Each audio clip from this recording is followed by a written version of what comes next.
Demons, spirits, and satanic powers. Humans have been obsessed with these notions since the beginning of time. Was that you banging? But is the devil even real? Hey, oh my God! Let's find out as we take a look at some of the most terrifying demonic encounters history has to offer. You mean blood? What do you want? Come on now. Oh my God, Tommy! Hey, oh my God!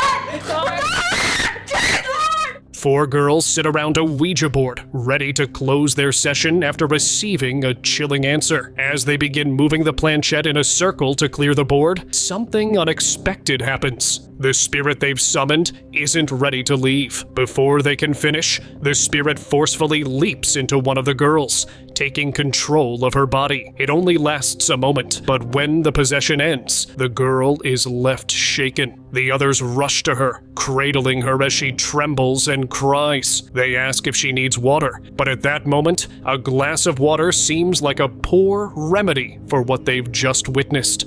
Something far more sinister than thirst has taken hold.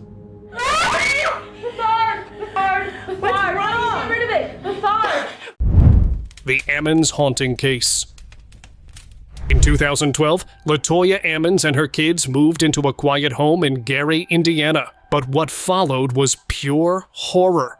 The family claimed demons took over the house, and even worse, their bodies. Her kids were said to levitate, hiss like animals, and one even walked backward up a wall, witnessed by medical staff and social workers. Police got involved, and even the captain, a hardcore skeptic, said he believed it was real. All of a sudden, while I'm involved in this conversation, the AM/FM radio went to stat and turned up very loud, and it said, "You in there?" And the person on the phone say, "What the hell was that?" A local priest performed multiple exorcisms, and after the family moved out, the activity stopped. The story caught so much attention that Ghost Adventures' Zach Bagans bought the house, filmed a documentary called Demon House, and later tore it down, calling it too dangerous to exist. Netflix also came up with a movie on this horrifying incident. People claim that you made this all up, that this was some sort of an elaborate hoax. Is this a hoax? No, I don't feel that someone will have a reason to make something up like that. The Perron family haunting. In the early 1970s, the Perron family moved into an old farmhouse in Harrisville, Rhode Island, but what they thought would be their dream home quickly turned into a nightmare. The family was plagued by strange noises, objects moving on their own, and terrifying apparitions. At one point, the mother, Carolyn, was even physically attacked, thrown across the room, and scratched by invisible forces. Mother's energy so severely that she would sleep in bed for like 2 years. She could hardly get out of bed. The family reached out to famous paranormal investigators Ed and Lorraine Warren, who believed the house was haunted by a demonic witch named Bathsheba Sherman. After an exorcism, the haunting slowed, but the memories stayed. Their story inspired the 2013 film The Conjuring, bringing their terrifying experience to a worldwide audience. You know, when the Kenyans lived here, they left the lights burning in the house all the time, all day long, all night long. For the sake of the children, you should leave lights on at night. The South Shields poltergeist.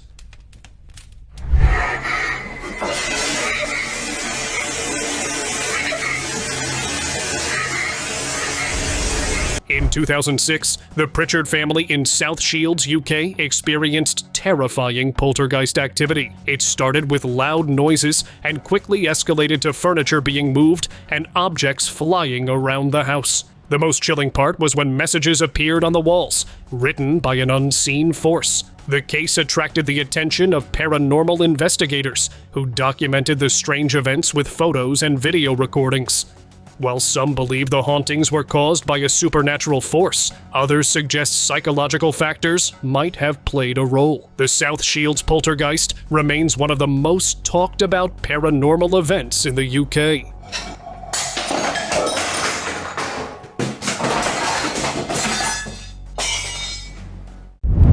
The Cage in St. Osyth. I walked through, I went up to the stairs, and a man standing at the top of the stairs. In the quiet village of St. Osyth, England, sits the cage, once a medieval prison that held women accused of witchcraft during the 16th century. One of its most famous prisoners was Ursula Kemp, executed for witchcraft in 1582. Locals believe her spirit, and those of others who suffered there, never left. Over the years, tenants reported terrifying activity, furniture moving, sudden drops in temperature, and unsettling whispers at night. One former owner, Vanessa Michel, fled the house after years of being tormented by what she described as dark, oppressive forces. Paranormal teams have investigated the cage, calling it one of the UK's most active and disturbing haunted sites. That's really strong. Keep coming towards me, please. Are you female? The Villisca Axe House. In 1912, the small town of Villisca, Iowa, was shaken by the brutal assassins of the Moore family and 2 young guests. The victims were hacked to their demise with an axe while they slept, and the culprit was never caught. The house where the crime took place has since become infamous, with reports of ghostly apparitions and unexplained noises. Many believe the spirits of the victims still linger in the house, and some even claim the presence of demonic entities that might be responsible for the sinister energy. Paranormal investigators who have explored the house describe an oppressive atmosphere, and some claim to have experienced physical disturbances. Today, the Villisca Axe House stands as one of the most notorious haunted locations in the United States. But not all demonic and spiritual encounters are natural. Sometimes people call on these entities themselves. Bloody water, just tons of crime scene, all destroyed by half the town, wandering around looking at it. At that point, half the town, the victims' families, thought Jones did it. Codex Gigas. The Devil's Bible is one of the most striking, unusual, and memorable books in existence. This is the Codex Gigas, one of the creepiest books on Earth. People call it the Devil's Bible for a reason. It's over 3 feet tall, weighs more than 160 pounds, and has a full-page drawing of the devil himself, just chilling on a blank spread.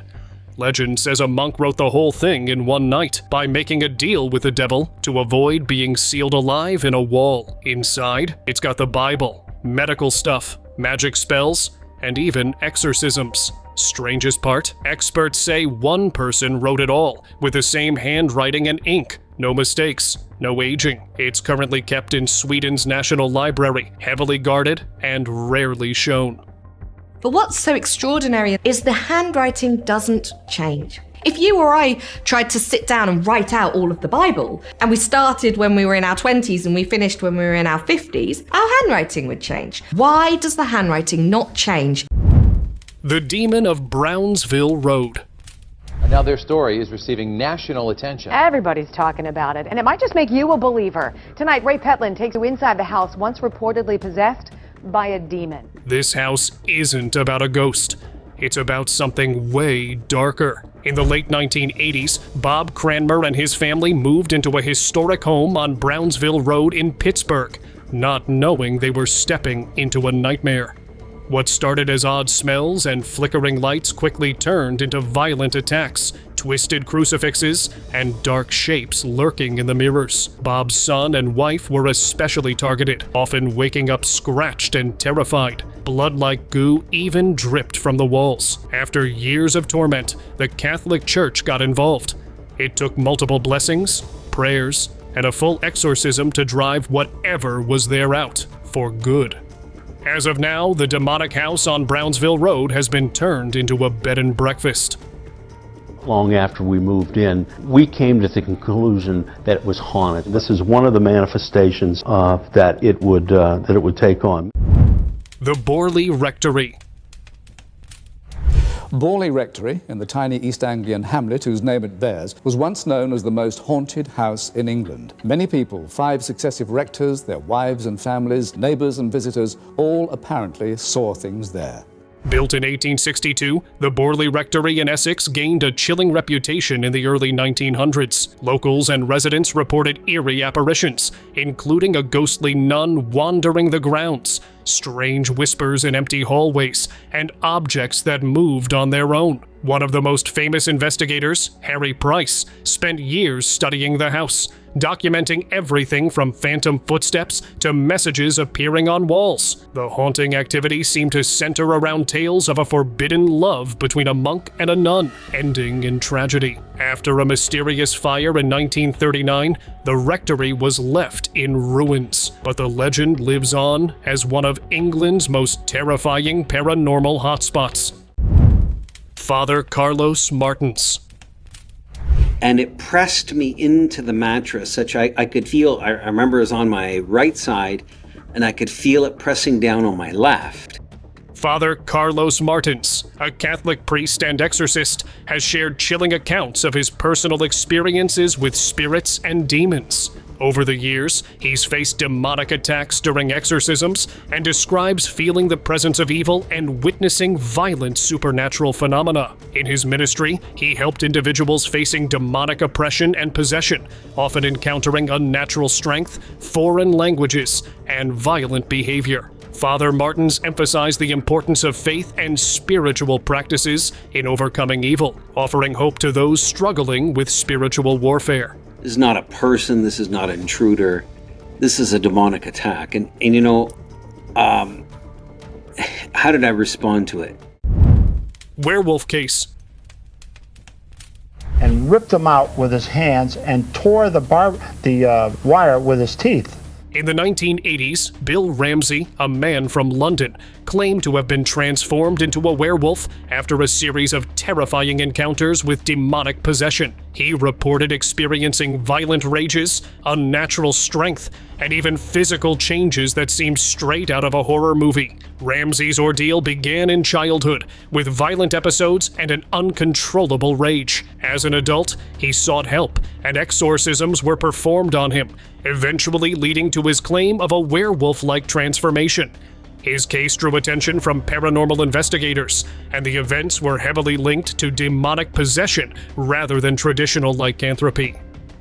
Now that's impossible to do, but that was the first official report of him changing. The Ancient Ram Inn. Yeah, check it out. The mummified cat and the old book. Tucked away in Gloucestershire, the Ancient Ram Inn dates back to the 12th century and is often called one of the most haunted places in England. Built on a former pagan burial ground, the inn is said to be cursed from the start. Over the years, visitors and paranormal investigators have reported chilling activity, cold spots, phantom touches, and even being pushed by unseen hands. The most terrifying claim? Encounters with a succubus, a demonic entity said to torment people while they sleep. Former owner John Humphreys swore he was attacked by spirits and even found signs of ritual sacrifices. To this day, the Ancient Ram Inn continues to draw brave souls seeking answers in its dark halls. Oh, shit! What the fuck? Hello! Hello! Hello! Saint Teresa of Avila.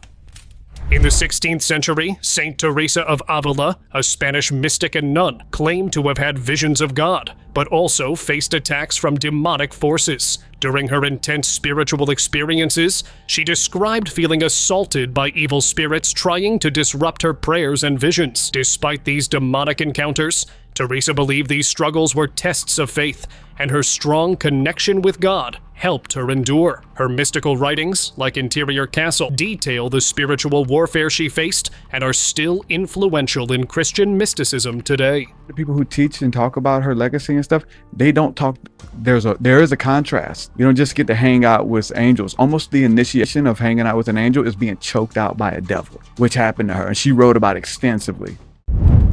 Attacked by demon. Do you think the presence of evil is kickstarting people to wonder about the good? That's what happened to me. That's what happened to you? In 2006, Tucker Carlson shared a chilling story of being mauled by a demon while staying in a remote house in Maine. He described feeling an unnerving presence, followed by an invisible force attacking him, making him feel as if he were suffocating and fighting for his life. Carlson couldn't fully explain the experience, leaving some to wonder if it was a demonic encounter or just a terrifying hallucination. Though many mocked the claim, it remains one of the most mysterious and unsettling paranormal stories shared by a public figure. Yeah, that happened. God allowed the demon? I have no idea what happened. All I know is I was dead asleep with my wife and dogs, and I woke up with claw marks on my rib cage underneath my arms. Family encountered spirits. She came home from a date. Yeah, the covers would be pulling off the bed. There would be voices. When Carmen Snedeker moved her family to Connecticut for her son's cancer treatment, they rented a house near the hospital. What they didn't know was that the home used to be a funeral parlor. Soon after moving in, strange things started happening. Unexplained noises, cold spots, and terrifying visions. Carmen claimed a priest was even called in to perform an exorcism, but not everyone believed them. Locals questioned the story, pointing out inconsistencies. One even said the priest involved didn't believe in ghosts.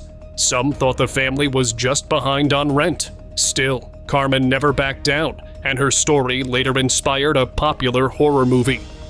A lot of scratching on the walls. The bed didn't always do it. It did it more in Carmen's room than anywhere, but it would like breathe, kind of like. The Annabelle doll. Is the worst thing in here. It's that doll.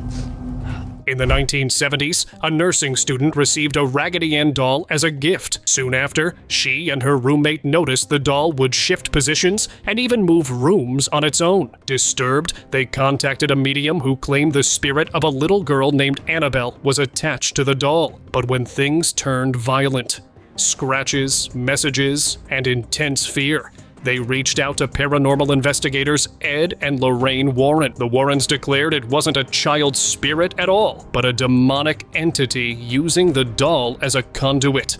Annabelle was locked away in a glass case in the Warrens' occult museum, where she still sits today, sealed, blessed, and never to be touched. So it is. That's the Annabelle doll. Pope Francis warning. And just now, Pope Francis has spent all night screaming at demons who are trying to drag him to hell. Pope Francis once gave a chilling warning that an elegant demon lurks within the Vatican walls. But online, rumors took that even further. Some claimed he endured a terrifying night, screaming, battling demons trying to drag him to hell. It's a wild story, but here's the truth. There's no verified report or official word from the Vatican confirming it ever happened. While the Pope has openly spoken about the dangers of spiritual corruption using vivid metaphors, warning the Vatican staff of an elegant demon lurking among them. This specific incident seems to be just internet fuel. Still, those metaphorical demons he talks about, that's enough to keep some people watching their backs, especially in the heart of the church itself. The mystery lingers. The facts, not so much. After screaming, "Get these evil bastards off of me," as a portal to hell opened up at the end of his hospital bed, sparking fears the end is near for the leader of the Catholic Church. Pope Leo XIII, encounter with Satan. Pope Leo XIII had this vision in which he heard a conversation between our Lord and Satan, like in the book of Job. In 1884, something strange happened inside the Vatican. After finishing Mass, Pope Leo XIII suddenly froze, his face drained of color. Witnesses said he stood silently, as if watching something no one else could see. Later, the Pope revealed he had a terrifying vision. He heard Satan boasting to Jesus, claiming he could destroy the church if given 100 years and more power. Shocked, Leo rushed to his study and wrote the prayer to Saint Michael the Archangel. He ordered it to be said after every Mass. The church never officially confirmed the vision, but many believe it was a warning that a spiritual battle had already begun, and the church needed protection. There are some, myself included, who believe that the 100 years didn't actually begin in 1884, but rather in 1917. Contract, so to speak, was made in 1884, but it actually began in 1917. Saint Padre Pio, vision of demons. Padre Pio wasn't just known for miracles and stigmata. He also claimed to battle demons. For years, he spoke of terrifying nighttime attacks. These weren't visions. They were physical. He described being punched, scratched, and thrown from his bed by dark, shadowy figures. Monks living near him confirmed hearing loud crashes, growls, and thuds coming from his room. When they checked, the room was often wrecked, and Padre Pio was bruised and bleeding. He called them infernal beasts, saying they came to weaken his soul, but he never backed down. Through constant prayer, he believed he was fighting not just for himself, but for everyone caught in spiritual battles. Even in fear, he stayed calm and focused on faith. Smurl family haunting. In the 1970s and 1980s, the Smurl family from West Pittston, Pennsylvania, endured terrifying paranormal activity. Their home seemed plagued by a demonic force. The family experienced foul smells like rotting flesh, furniture moving on its own, and the children being physically attacked. The most intense activity was aimed at Janet Smurl, who claimed to feel invisible hands choking her. The family reached out to famous paranormal investigators, Ed and Lorraine Warren, who witnessed disturbing phenomena themselves. The Warrens believed the house was haunted by a powerful demon, leading them to conduct multiple exorcisms. Despite their efforts, the haunting lasted for years. The story was later turned into a book and a 1991 movie, The Haunted. The Exorcism of Anneliese Michel. In 1975, Anneliese Michel, a 23-year-old woman from Germany, began experiencing disturbing symptoms, including hallucinations and violent outbursts. Her family, believing she was possessed, turned to Catholic priests for help. Over the next 10 months, Anneliese underwent 67 exorcism sessions, involving intense rituals and prayers. Ja, ich will auch für die anderen leiden, damit die nicht in die Hölle kommen und so. Aber dass das dann so schlimm ist und so grausam und so furchtbar. Unfortunately, instead of improving, her condition worsened. She became malnourished and dehydrated and eventually passed away in 1976. The cause of death was neglect, linked to the exorcism practices. Her tragic story led to the conviction of the priests and her parents for negligent homicide. Anneliese's case inspired the 2005 film The Exorcism of Emily Rose, drawing attention to the dangerous consequences of combining faith with mental health issues. Ralph Sarchie, Demon Encounters. Ralph Sarchie was a former NYPD officer who became a demonologist after facing disturbing supernatural cases while on duty. His encounters with violent possessions and strange phenomena led him to pursue a career investigating paranormal activity. Sarchie worked alongside famous paranormal investigators like Ed and Lorraine Warren. His experiences were documented in the book Beware the Night, and later adapted into the 2014 film Deliver Us from Evil. His work continues to influence the world of paranormal investigation, making Ralph Sarchie one of the most notable figures in modern demonology. Could it be possible that demons are real? From Sarchie's experiences, the answer might be yes. I refer to them as soul killers. When I'm doing this ritual, do not stop me from doing it, all right? 13-year-old boy's story. In the late 1940s, a 14-year-old boy, known as Roland Doe, became the focus of a terrifying series of Catholic exorcisms. The boy reportedly showed signs of demonic possession, including objects moving, unexplained voices, and superhuman strength. Over several weeks, priests, including Father Raymond J. Bishop, tried to drive the demon out of him. The haunting events were later turned into William Peter Blatty's novel The Exorcist and its famous film adaptation in 1973. In 2021, the boy's true identity was revealed as Ronald Edwin Hunkeler. While the case remains controversial, it remains one of the most chilling exorcism stories in history. Clara Germani. In 1906, at a missionary school in Natal, South Africa, 16-year-old Clara Germani shocked nuns and priests with terrifying behavior that many believed was due to demonic possession. She reportedly spoke languages she had never learned, including Latin and Polish, and was said to understand conversations happening far away. Witnesses claimed she had unnatural strength, hissed like a snake, and even levitated nearly 5 feet in the air during the height of her episodes. 2 priests were eventually called to perform an exorcism, which lasted 2 days. According to accounts, Clara returned to normal afterward, but her case remains one of the most disturbing possession claims in modern history. The Satanist priest. In 1634 France, a priest named Urbain Grandier was accused of something straight out of a horror film, making a deal with the devil. The story goes that a group of nuns claimed he had summoned demons to torment them. During the trial, a bizarre document surfaced. It was written in backward Latin and full of creepy symbols. It even had signatures from demons like Lucifer and Beelzebub. The letter promised Grandier's soul in exchange for power and pleasure. Despite his denial, he was convicted and burned at the stake. The weirdest part? That so-called demon pact still exists and is locked away in the French National Archives to this day. Johann Georg Faust. Way back in the 1500s, there was a German scholar named Johann Georg Faust who got tired of the limits of regular knowledge. So, according to legend, he made a deal with a demon named Mephistopheles, his soul in exchange for magical powers and ultimate wisdom. But he only had 24 years to enjoy it. After that, the demon would collect. Some say Faust was a real person dabbling in alchemy and astrology, but over time, his story got darker and stranger. His tale became so popular, it inspired books, plays, and even movies. That's where the idea of a Faustian bargain comes from, trading everything for power, only to lose it all in the end. Ouija adventure. Or tell us what you want, what it'll take to leave me and my family and our home alone, and never return.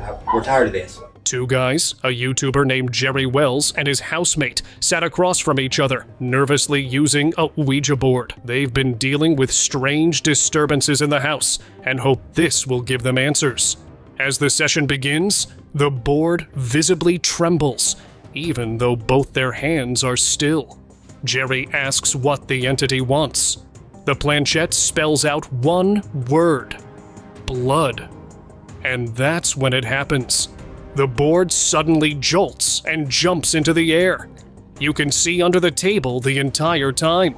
No strings, no magnets, no tricks. If this isn't real, then someone needs to explain how they pulled it off. What do you mean blood? What the hell do you want? Come on now. Oh my God, Tommy! The Bell Witch. And when it was asked about why it was coming after the Bell family, or after John, the spirit said he just needs killing. In early 19th century Tennessee, the Bell family became tormented by an invisible entity that seemed to have malicious intent. It started in 1817, when the family began hearing strange noises in their home, like knocks, scratching, and thumps. Over time, the activity intensified, and the entity started speaking, mimicking voices, including John Bell's. The entity's main target was Betsy Bell, John's daughter. She was subjected to physical assaults, with pulling hair, slaps, and objects being thrown at her. It even caused John Bell to fall seriously ill, and it's believed the spirit may have led to his death in 1820. After John's passing, the haunting reportedly ended, but the legend of the Bell Witch has lived on, inspiring numerous books and films, and it remains one of the most famous paranormal stories in history. People in the area continue to claim to see sightings of the Bell Witch. Hear her in the middle of the night. They hear the sounds of things in the house or maybe in the woods, and they will attribute that to the Bell Witch. Seance gone wrong. Now have a look at this group engaged in a seance, and this is the reaction that got. The spirit, or whatever entity they had called up, was letting its presence known, though no one knows where this clip is from and what's the real story behind it. But to this day, it stands as a scary show of unseen powers and their strength. Ouija reaction.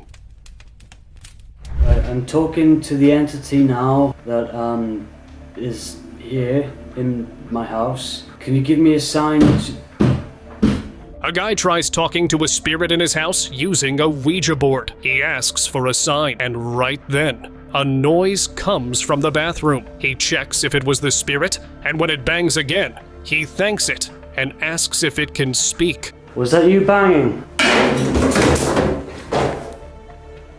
Thank you. Moments later, he freaks out, clearly spooked by something off camera. He says there's a strange mist showing up, possibly caught on film. Whatever he saw was enough to make him call it a night, saying he's had more than enough for one evening. Alright, I think that's enough for one night. Spooky mist and the Thank you very much for watching the video. Do like it and share it with your friends. Subscribe to the channel and hit the bell icon to not miss any of the upcoming amazing videos. Thank you once again.